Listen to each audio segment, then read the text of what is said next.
제가 목회하면서 가끔씩 그 곤란한 질문을 받을 때가 있어요. 특히 어린 아이들이 잘 물어보는 것 중에 하나인데, 목사님,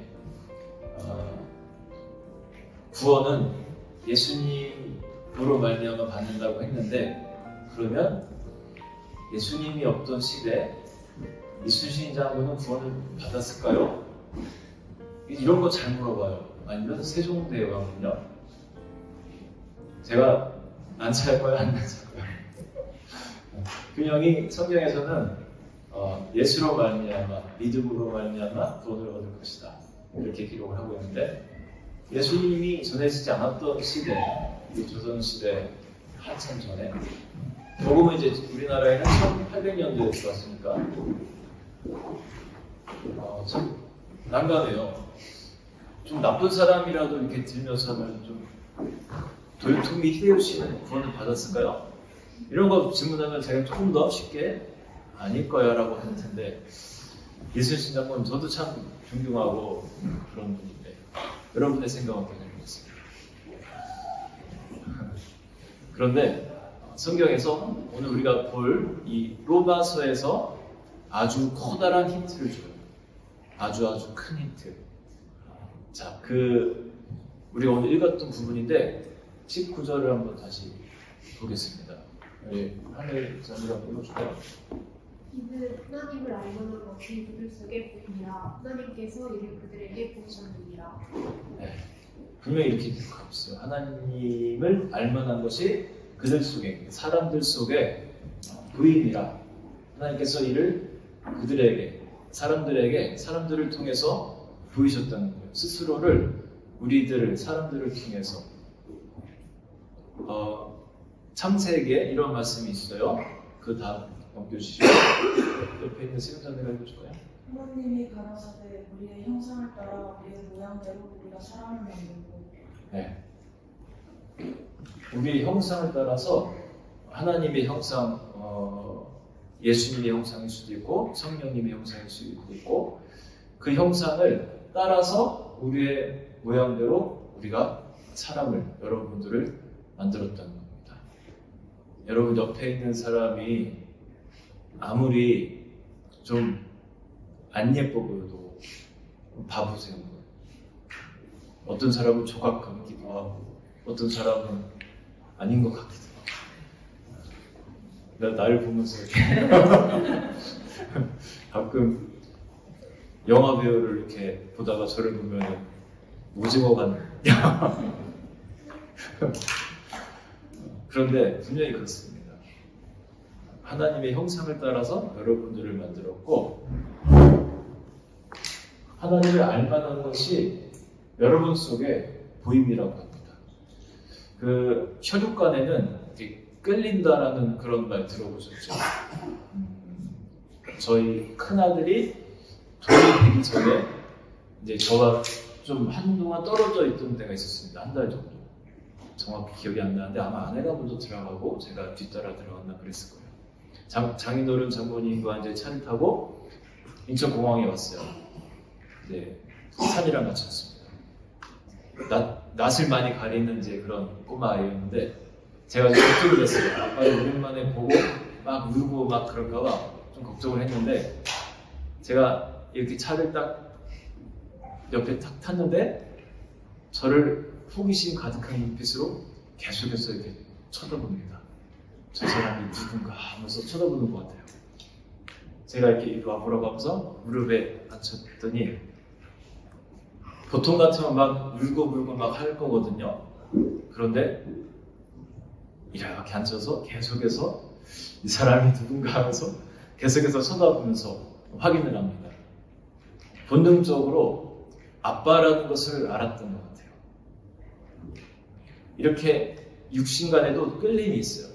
근데 하나님의 형상대로 우리를 만드셨기 때문에 우리도 알게 모르게 여러분들을 통해서, 주변 사람들을 통해서 하나님의 형상을 우리가 느끼고 바라보게 되는 거예요. 이런 인생을 살면 얼마나 좋을까 싶어요. 나를 통해서 누군가가 여러분을 통해서 하나님을 발견할 수 있다면, 천국에 대한 꿈을 꿀 수 있게 된다면 그 인생이야말로 최고로 성공한 인생이 아니겠습니까? 옆에 있는 사람을 통해서, 같이 사는 사람을 통해서, 배우자를 통해서 우리 진현자매 한국에 갔다 와서, 그죠? 몇 달 동안 갔다 와서 애인을 만들어갖고 이렇게 왔을 줄 알았는데, 소망했는데 아직은 아니다. 이제 앞으로 만나게 될 배우자를 통해서 내가 날마다 참 이 사람을 보면서 하나님을 내가 만나는 것 같다. 천국을 내가 소망하게 된다. 저 사람과 함께 갈 그 천국 참 너무 좋겠다. 이런 마음을 갖는다면 얼마나 행복한 부부 생활이고 잘 사는 삶이겠어요. 그런데 여러분들을 통해서만 보여주시는 것이 아니라 그 다음 절에는 뭐라고 하냐면요. 또 보겠습니다. 여기 우리 티네이저가 맞네요. 우리 석이 한글 읽을 수 있죠? 조금 우리 한글 학교에서 열심히 배우고 있는데 우리 주민 형제님 한번 읽어주실까요? 창세로부터 그의 보이지 아니하는 것들 곧 그의 영원하신 능력과 신성이 그가 만드신 만물에 분명히 보여 알려졌나니 그러므로 그들이 핑계하지 못할지니라. 네. 아까는 사람들을 통해서 하나님이 자기 스스로를 이렇게 계시한다고 하셨는데 여기는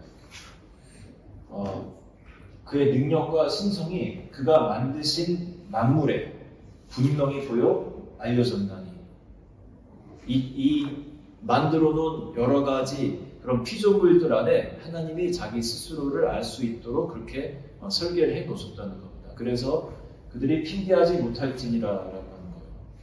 저희 집 문을 딱 열면 왼쪽에 노란 수선화가 있습니다. 얘네가 늘 있는 것이 아니라 딱 요맘때 생겨요. 요맘때. 겨울, 가을, 여름에는 안 보여요. 그러다가 봄이 찾아올 것 같을 때 이렇게 막 올라오기 시작하면서 노란색 꽃을 피우기 시작합니다. 봄이 오면 수선화가 필 때쯤에 봄이 온다고 그러잖아요. 참 신기해요. 하나님의 그 계절에 대한 이런 것도 참 신기하고 우리 우주, 지구 이런 태양계가 막 자연스럽게 돌아가고 있는 것들 이런 것들을 보면서 누군가가 분명히 없다라고 말하기가 쉽지 않은 겁니다. 그렇게 말하기가 쉬운 사람이 많지 않은 거예요. 제가 어떤 책을 보는데 정말 공부를 많이 한 과학자일수록 공부를 많이 한 의사일수록 그 절대자 하나님에 대해서 부인을 못한다고 해요. 그 신비로움을 알기 때문에 이렇게 뭔가가 거졌는데 칼로 이렇게 거졌는데 그것이 시간이 지나면 아무는 어떤 세포의 작용들 의사가 할 수 없는 영역들이 있거든요. 그 절대자를 인정하지 않을 수가 없다는 겁니다. 전 앞에 이렇게 아침에 나갈 때마다 그 수선화를 바라보면서 제가 이제 인사를 해요. 수선화 잘 잤어? 하면은 걔네들이 고개를 조금씩 들면서 잘 잤어요 하면서 같이 인사를 해줍니다. 뻥 같죠?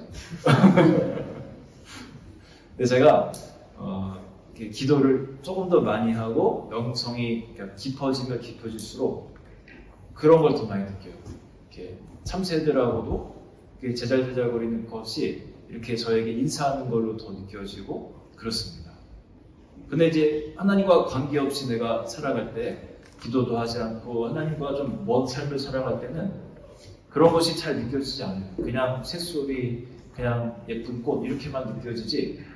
그런데 주님과 내가 깊은 관계를 맺을 때 이것들도 피조물인 거예요. 하나님이 만든 피조물. 그리고 대화 같은 그런 느낌을 하게 됩니다. 실제로 전 한때 농부가 되고 싶은 꿈을 꾼 적이 있거든요. 중학교 때. 나는 농부가 되겠다. 국어책에서 이런 수필을 본 적이 있어요. 어떤 농부의 그 수필인데 내가 이 농작물들에게 정말 온갖 사랑을 베풀었더니 걔네들이 나의 사랑을 알고 잘 자라더라. 이런 수필의 내용을 보면서 그 중3 교과서에 나온 내용인데 이게 내 삶이다 하면서 농부가 되고 싶은 마음으로 그게 잠깐 생각했던 적이 있습니다. 하나님의 피조물들이 생명체가 있는 거예요. 나무 꽃들 다 생명이 있잖아요. 하나님이 그들 안에도 자기 스스로를 계시하는 어떤 거를 이렇게 심어 두셨다는 겁니다. 요 다음에 보면 이제 시가 있어요. 브레이크라는 이제 사람이 쓴 시인데 우리 고집자님 한번 해보실까요? 하늘의 모델을 보고 우주를 생각하고 한송이의 꽃을 보고 천국을 생각하였나. 네. 하늘의 정말 모래를 보면서 우주를 생각하고 한 송이 이 꽃을 보고 천국을 생각했다고요. 그 시인의 마음에도 그런 것이 있는 거예요. 이 만물을 보면서 하나님에 대한 어떤 것이 느껴지는 거예요. 여기 한 송이가 나오잖아요. 꽃 한 송이. 여기 김송인데 영국식으로 하면 이제 저한테 장가로 시집을 갔으면 제 성을 따라서 한 송이가 되겠죠. 네, 한 송이. 괜찮네, 한 송이.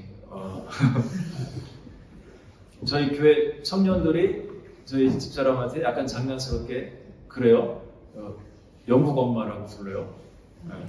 왜 부르는지 모르겠지만 가끔 맛있는 거 이렇게 해주고 그래서 뭔가 좀 이렇게 따뜻함을 느껴서 영국 엄마라고 그렇게 부르는 것 같은데 어디 갔지?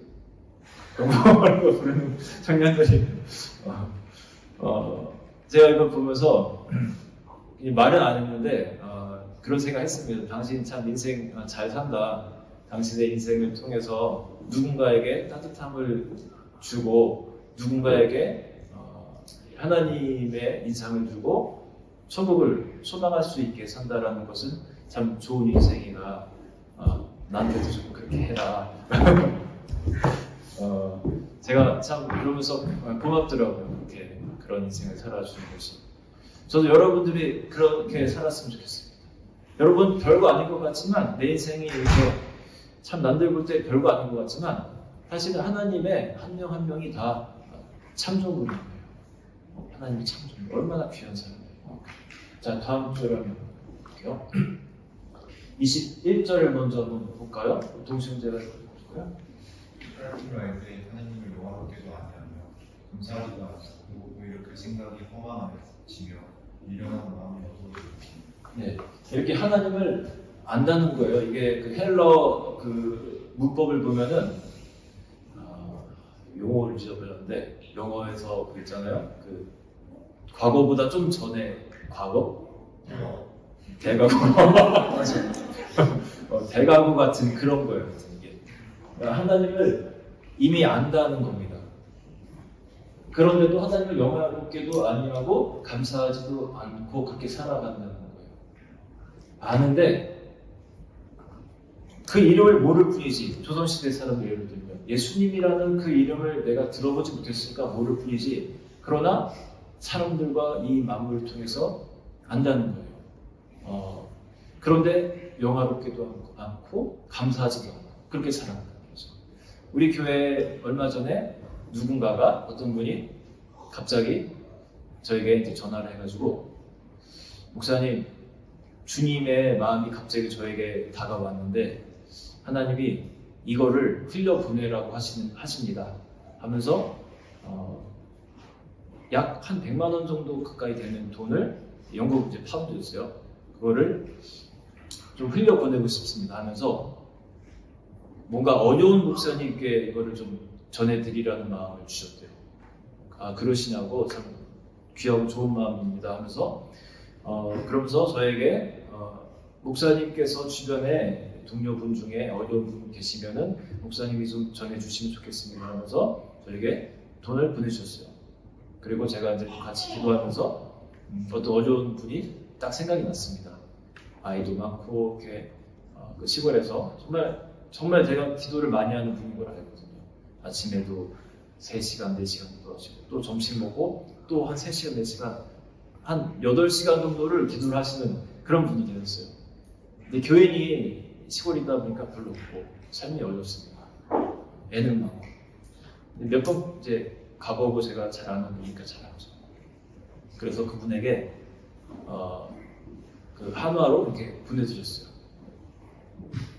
근데 제가 가만 보니까 이분 그 연락이 안 되는 거예요. 한국에 있을 때는 전화 메시지나 전화로 통화를 했는데 이분이 카톡을 안 하시는 분이에요. 돈은 보내드렸는데 뭐 전달을 못 이렇게 말을 못 하겠으니까 그냥 내버려 뒀습니다. 나중에 한국 가면은 그때 뭐 만나서 말씀드리든지 하자 이렇게. 한 1년 정도 이제 후에 가서 어떻게 하다 이제 만났는데 너무너무 이제 고마워하는 겁니다. 그러면서 알았대요. 이게 목사님한테 온 거는 아니고 누군가가 보내주신 것을 자기가 느꼈대요.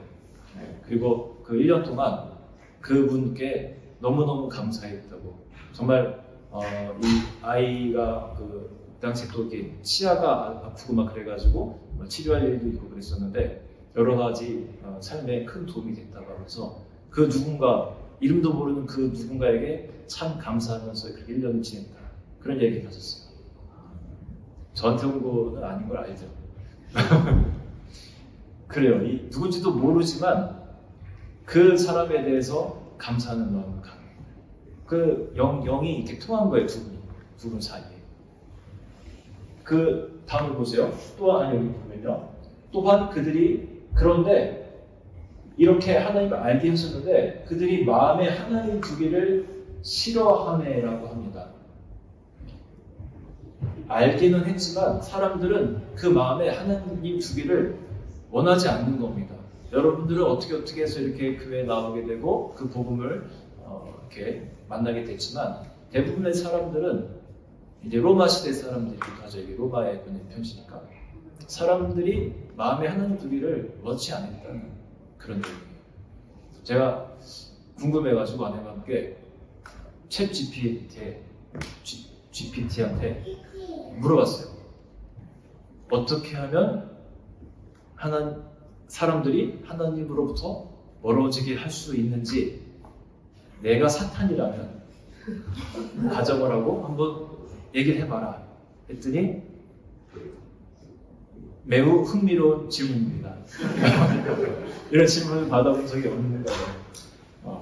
그러면서 무슨 얘기 이렇게 하냐면요. 보면서 되게 놀랐어요. 야, 이게 우리가 생각했던 그런 내용들이 이렇게 나오는구나. 어디다 써놨더라? 네.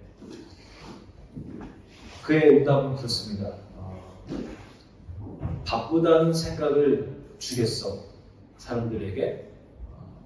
바쁘니까 기도하지 말고 성경 보지 마. 이거 정말 제가 첫 번째로 생각했던 거거든요. 제가 에스더 시장을 만났을 때 저도 모르게 그 말이 나왔거든요. 시장님, 이게 크리스찬 모임이 아닌데 게스트 3명 모인 자리에서 저도 모르게 밥 먹다가 확 나왔어요. 시장님, 바쁘다고 하는 것이 사탄이 주는 요즘에 최고의 메시지입니다. 바쁘다라는 그 마음 때문에 기도하지 마. 이런 마음을 줍니다. 시장이 꼭 그런 마음 갖지 말고 기도하셔야지 이 시정 업무를 잘 볼 수 있습니다. 동그래지면서 이 사람은 갑자기 왜 나한테 이런 메시지를 하는 거지? 그런 얘기를 갑자기 전했어요. 6명이서 밥을 먹는 자리에서. 제 첫 마디가 그거였어요. 너 바꿔라는 메시지를 줍니다, 시장님. 꼭 기도하셔야 됩니다. 저는 그분이 크리스찬인지 아닌지 정확히 모르는데 그냥 뭐 행사인지 정말 믿어서인지 교회를 이렇게 간 거를 제가 어떤 기사에서 본 적이 있어. 그런 메시지를 전했습니다. 챗 GPT도 그 얘기를 하네요. 바쁘다. 그리고 또 이어서 하는 말이 공동체로부터 멀어지게 할 거야. 그래요. 갈등이나 실망 등의 이유를 주면서 공동체로부터 멀어지게. 그리고 세상의 유혹을 더 크게 해서 기독교에 대한 관심을 작게 만들 거야. 세상 것이 더 좋게 이렇게 만들면서. 요즘 그래요, 정말. 너무 재밌고 좋은 게 많으니까 이런 딱 보기에 지겹고 재미없고 이런 걸로 느껴지게 만듭니다. 옛날에 안 그랬죠.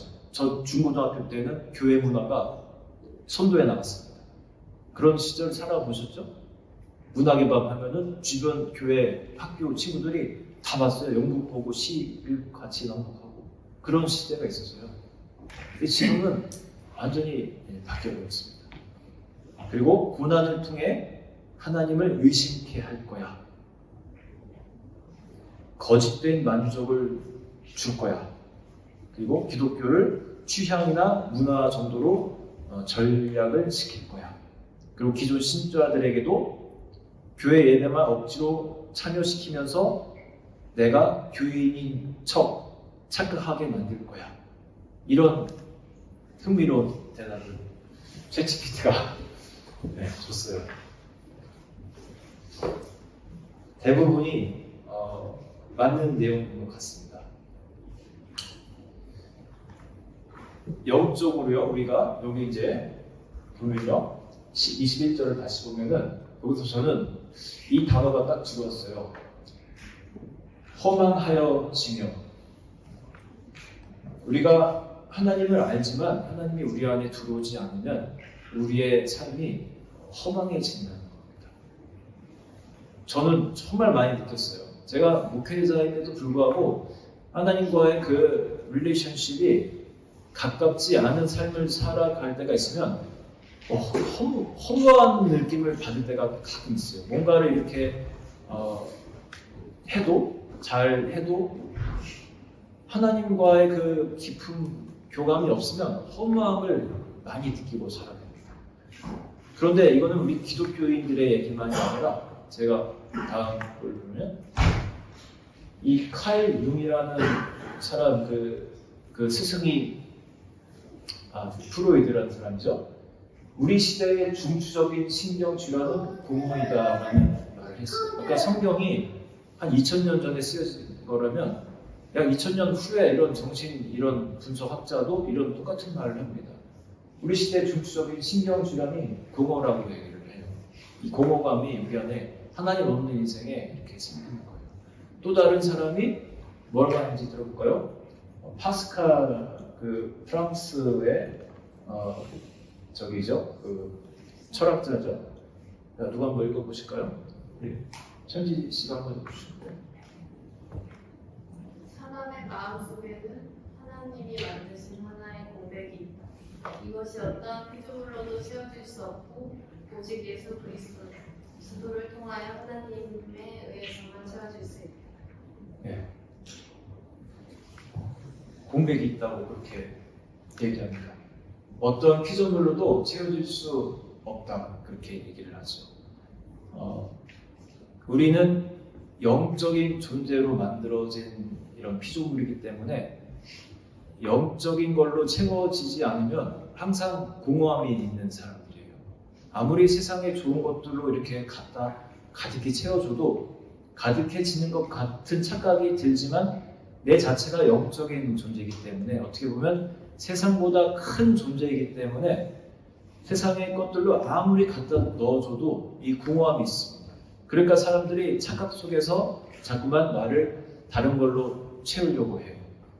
배가 고프면 여러분들 어떻게 하죠? 아침에 일어나서 6시까지 아무것도 안 먹었다고 한번 그런 날이 있으세요? 그러면 어떻게 변화하죠? 6시 되면?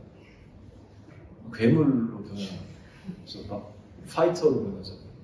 막 쓸어 담잖아요. 그죠? 점심도 거르고 그런 상태예요. 제가 이틀 딱 48시간을 금식을 해본 적이 있어요. 20대 때. 청년부 때 이제 하나님을 조금 더 깊이 만나고 싶은 마음에. 그때 우리 청년부에서 갑자기 둘째 날 놀러 와가지고 라면을 막 끓여 먹습니다. 약 올리려고 하면서 저에게 시험을 더 너의 영성을 더 높여지게 하면서 약간 장난스럽게 와가지고 라면을 막 끓여 먹으면서 저는 그 48시간을 이렇게 굶으면서 하나님을 묵상을 하는데 정말 너무너무 힘들더라고요. 다음 일은 도저히 못하겠더라고요. 그렇게 해서 48시간으로 마감을 했는데 끝나고 나자마자 막 그냥 냉장고에 보이는 거 막 먹었던 기억이 있어요. 이 공허함을 막 채우는 거예요. 근데 영적으로도 마찬가지예요. 우리가 영적으로 공허하면요 내 있어야 될 자리에 넣어야 될 것을 넣지 않고 다른 것들로 자꾸만 넣는 경향들이 있습니다. 한번 연어 스시를 집에서 해먹은 적이 있어요. 이제 가끔 해먹는데 워낙 비싸다 보니까 이제 자주는 못 해먹죠. 한번 또 우리 아들과 함께 먹는데 이제 간장을 따라서 이렇게 찍어 먹습니다. 얼마나 맛있어요. 근데 맛이 그날따라 좀 다른 거예요. 이상하다, 좀 센데 뭔가 잘못됐나? 그래서 계속 먹었어요. 중간쯤에 그때서야 느꼈습니다. 이제 아내가 얘기를 해줬나 느껴봐가지고 간장이 이상하네요. 간장이 이상한가? 왔더니 이 진간장 통에다가 국간장을 이 사람 넣어놓은 거예요. 이 사람. 그리고 그 라벨을 붙여놨어야 되는데 자기는 아니까 네. 모르는 사람은 그냥 이 진간장인 줄 알고 그걸 찍어 먹었더니 긴가민가 하면서 계속 먹은 거예요. 중간 정도까지. 이게 영적인 것도 약간 그래요. 내가 영적인 존재이기 때문에 하나님의 형상으로 만들어진 존재이기 때문에 하나님으로부터 오는 것들, 좋은 것들로 그런 것들로 이렇게 채워야 되는데 세상의 것들로 채우면 구분이 잘 안 가기도 합니다. 처음에 만족감을 주기도 합니다. 괜찮은 것 같아요. 그러나 건강하지 않은 그런 삶을 살아가게 되죠. 여러분들 안에 무엇을 채워야 되는지. 그 다음을 보시면요. 우리 안에 예수님을 채우지 않고 다른 것들로 채워졌을 때 어떤 일들이 벌어지는지 한번 되게 많습니다. 너무 많아요. 제가 이거 보면서 이게 막 다 눈에 들어오지 않을 정도로 어떤 건 아예 해당하는 것이 해당 안 하는 것도 있지만 해당하는 것도 되게 많습니다. 정현 자매가 이거 보실까요? 곧 모든 불이 추락, 탐욕, 악의가 가득한 자요, 시기, 살인, 분쟁, 사기, 악독이 가득한 자요, 수근수근하는 자요, 비방하는 자요, 하나님께서 미워하시는 자요, 능욕하는 자요, 교만한 자요, 자랑하는 자요, 악을 도모하는 자요, 몸을 거역하는 자요, 우매한 자요, 배악하는 자요, 불정한 자요, 무자비한 자요. 그들이 이 같은 일을 행하는 자는 사형에 해당한다고 하나님께서 정하시길 알고 자기들만 행할 뿐 아니라 또한 그런 일을 행하는 자들을 옳다 하느니라. 네. 리스트가 너무 많죠. 하나님을 마음에 두기 싫어할 때 우리 안에 벌어지는 일들. 저도 보면은 해당하는 내용들이 되게 많습니다. 하나님과 거리감이 있을 때 이러한 일들이 제 안에서도 막 일어납니다. 그럼 어떻게 해야 될까요? 이런 것들. 여러분 스스로 해결을 할 수 있는 능력이 혹시 있나요? 스스로? 정말 기도를 많이 하고 정말 하나님 내가 사모하면서 그렇게 살아도 완벽해질 수 있는 사람은 제가 볼 때는 없을 겁니다. 그래서 성경에서 이렇게 일부러 알려주는 거예요. 이게 로마서 그 1장 후반부에 아까 우리가 읽었던 내용에 이어서 나오는 내용들입니다. 하나님을 마음에 두기 싫어할 때 이러한 일들이 벌어진다. 이런 것들을 우리가 죄라고 부르고 죄의 결과는 사형에 해당한다. 결국 뭐 쉽게 말하면 이제 지옥으로 가는 그런 인생이 된다는 것을 성경이 알려줍니다. 이런 것들을 그런데 너네들 스스로 해결하라고 말하는 것이 아니에요. 마음에 하나님을 자꾸 두고 그 하나님이 스스로 역사하게 하라는 그런 메시지를 주기 위해서 이런 실제적인 얘기들을 다 하는 거예요. 당시 로마의 그 상황이 어땠냐면 이제 역사가들이 이제 실제로 기록한 내용입니다. 어떤 여자는 5년 동안 남편이 8번 바뀌는 사람들도 있었고요. 또 어떤 사람 같은 경우에는 그 왕의 황후인데 황후의 이름은 제가 어디 갔지? 못 찾겠습니다. 그 당시에 로마의 황후가 매일 밤마다 나가서 창녀촌으로 갔다고 해요. 가서 그 성욕을 푸는 거예요. 실제로 그런 일이 있었다고 합니다. 한 나라의 황후가 타락할 대로 타락한. 그리고 여기 보면 1장 후반부에 보면요, 제가 여기 담진 않았는데 동성애가 많았습니다. 지금만 있는 것이 아니라 남자가 여자와 여자가 그렇게 여기 성경 표현으로는 영리로 쓴다라고 그런 표현이 있는데 그 당시에도 그런 일들이 있었던 거예요. 그러면서 이런 일들 취약하고 악독하고 탐욕하고 자랑하고 비방하고 이런 이야기들을 그대로 얘기하는 겁니다. 어떻게 해야 되냐? 그럼 여러분 그 영화 동막골 웰컴 투 동막골을 찍었던 스태프들이 이런 얘기를 해요. 우리가 그 산에 있는 눈을 치느라고 엄청나게 고생을 했대요. 그 이제 촬영 씬을 이제 찍어야 되니까 눈을 치려고 그 많은 스태프들이 막 정말 했대요. 근데 여러분 눈을 치우는 가장 좋은 방법은 뭔지 아세요? 네, 그렇죠. 봄이 오는 거. 기다리고 봄이 오면 그 녹은 언제 있었냐는 듯하게 그렇게 사라지게 되는 거죠. 아무리 어두워도요, 껌껌한 방에, 여러분 방에 1시, 2시에 아무리 어두워도 조그마한 불빛 하나 생기면 어둠은 사라집니다. 이렇게 우리 내면에 엄청나게 많은 어둠이 있지만 조그마한 불빛 하나가 들어오면 그 어둠은 사라집니다. 예수를 마음에 두기 싫어하는 사람들의 마음은 이랬지만 그러나 예수가 우리 안에 들어오면 새로운 마음이 생깁니다. 그 마음은 어떤 마음일까요? 그거는 다음 주에